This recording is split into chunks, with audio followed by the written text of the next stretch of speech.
The next problem though was that there's no glide. Right now glide is all the way on.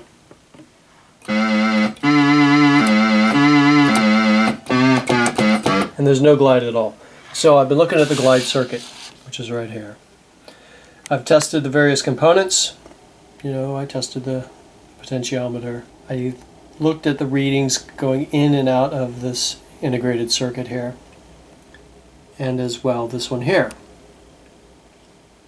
And what I noticed is that the way it's supposed to work is C21, this capacitor, is supposed to maintain the last current, or the last voltage. It charges up and holds that voltage, and then when the next key is pressed, you get a difference between the voltages and you'll get a smooth ramp. So this is C21. It's a some type of polyester film capacitor. Back to the schematic, I've been trying to figure out what can I do to basically put a voltage in there safely that will enable me to test glide. Basically to make sure that this IC here is not the problem. But as I said, I'd already seen good inputs and outputs from it. It's controlled by trigger voltage, by the way. It's basically just a switch. So I figured, well, if it's a switch, I should be able to put a signal in there. I should be able to bypass this somehow. So that's what I did, and I'm about to show you how. So here you can see a big orange capacitor. It's about 300 nanofarads. Not quite what I needed. The C21 is a microfarad, but it's close. It's close enough that I figured I would be able to test its effect on the circuit. So what I've done is I've jumpered it into the circuit. So one end of it is hooked up to the ground. Can't see it well because it's a black plug, but right there it's hooked up to ground in the power supply. And the other end of it is actually tapped in right here under the circuit board to C21, but more importantly to pin 3 on that integrated circuit. So what this does is it puts the capacitor in parallel with C21. Capacitors in parallel are additive when it comes to their capacitance. So now, check this out.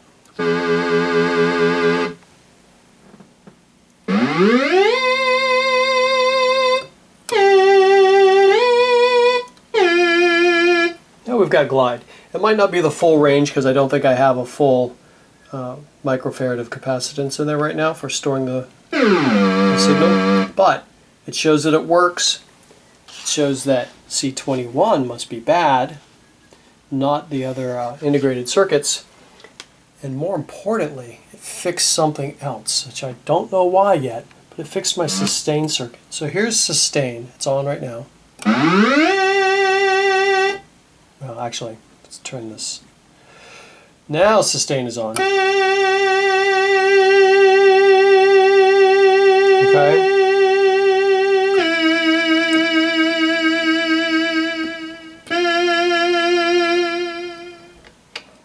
If I take this out of the circuit, here's what happens to sustain. This is the other problem I had. Sounds great. And then it just completely craps out.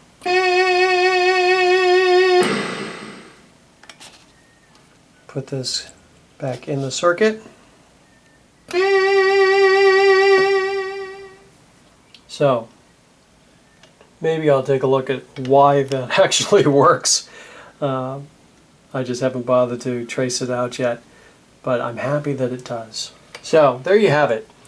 If you're suspicious of a capacitor, you can figure out a way to jumper a new one in of similar value. See if it works. You can jumper in resistors this way. You can test different values. You can do all kinds of things by just a couple of jumper cables and some new components. So there you go. Back to calibrating the oscillators now.